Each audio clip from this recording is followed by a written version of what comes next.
Sebo bajjajjaffe baava mu nsi eyitibwa Rwanda 1922 ne basenga mu Buganda wano.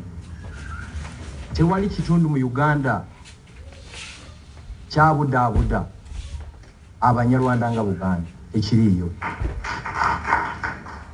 Era mu historia ya Uganda, Buganda kye kifo kyokka Abanyarwanda bwe batayina refugee camps.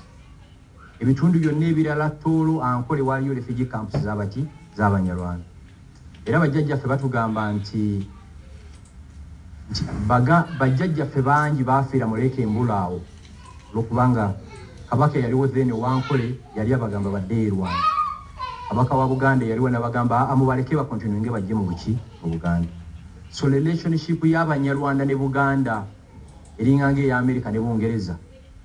Era jjajjaffe Serafina yafa cancer 1984.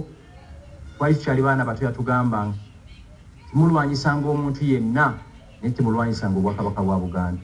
So attachment ya Obwakabaka nkulu nnyo gye tuli. Era wano tujjukirako ojja waffe oba kitaffe Hijiro Ssemajjege yaliko wano mu lukiiko lwa Ssaabasajja. Mu nsonga eyo yennyini zize kuzzaawo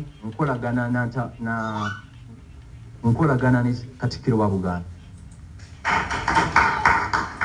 Era ebyo mbimusabye mu woofiisi ye baana mumanya banga ddene nga inalo faamu gye bayita Buule and Mayiga. Yes, ekyaliwo. Okay. Ne mumanya nga ate minisita wa Ssaabasajja Kabaka, minisita wa information. Programu yo gye wakola nga bayabanga olwakutaano nga nze ne maama wange tugiwuliriza nnyo. So obumulumulu bwe bubeerawo situba na mirembe. Obumulumulu bwe bwaliwo mukwano gwange Bishop gwensinga okwagala mu Uganda ayitibwa Silvers Junda. Yaŋŋamba oli Mukatoliki ate oli w'e Buddu. Buno obugulumbu situkola ki? Situbwetaaga. Ne bambi n'omugenzi Kizito Lwanga ne Judy Mbabaali yali gavana w'e Masaka. Y'ensonga ekoze eki endeese wano. Nga nkusaba enkolagana gye twayina egende mu maaso. N'ebigambo bye twakosa nga si birungi olumu kitulinnya. N'otula n'ogamba vidiyo eno yali nze oba yali muntu muki?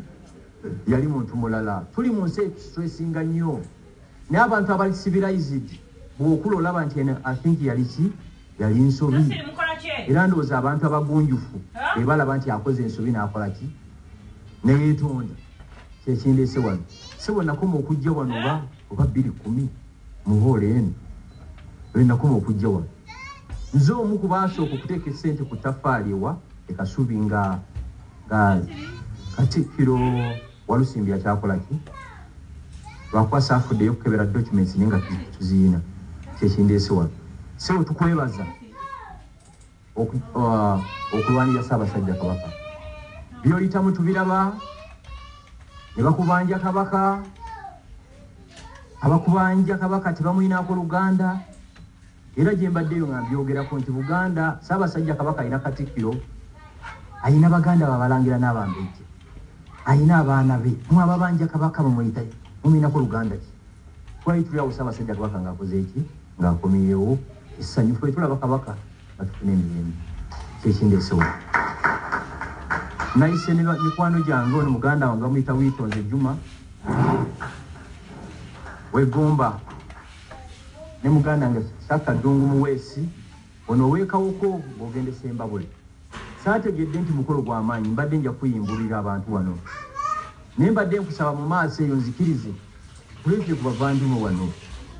Mbakuleetereko bakole ki? Obalabe ate nabo baagala nnyo Ssaabasajja Kabaka. Teri ali yawukanya bannansi ba Uganda bayitibwa Abanyarwanda n'Obwakabaka bwaki bwa Buganda. Baatusangawo era bajja tukola ki? Bajja tulekawo.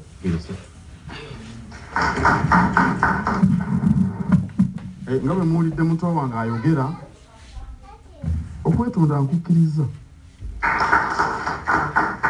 Era n'enkolagana eddewo. Naye n'abalala tobavuma. Yogera bwogezi wa bwino yeetaagisa. Bw'ojjayo bwino akweyimirira. Oli yambuuza olumu. Ekyamazima yali ambuuza ku ggwe n'ettaamala emirundi. naye lwaki tobaanukula ne mbagamba nti kubanga byenkola tebiriimu mavuunya bijja kunneeyimirira. Katonda mwebaza nti kituukiriza olwaleero gwe nojja ne weeyogerera ensonga eno, era ndowooza nti okukkaatiriza Kabaka kye yatugamba okwetonda kya buntu bulamu.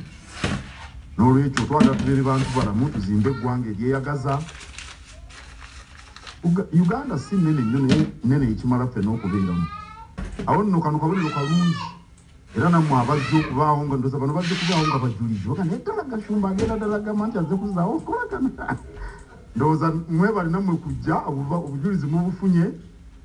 Katuzimbe Buganda tugize ku ntikko ne Uganda etebengere. Ssaabasajja Kabaka wangaala. Osobola waliwo abaagala njogere mu Luzungu katono kubanga waliwo TV wano ezitayogera Luganda.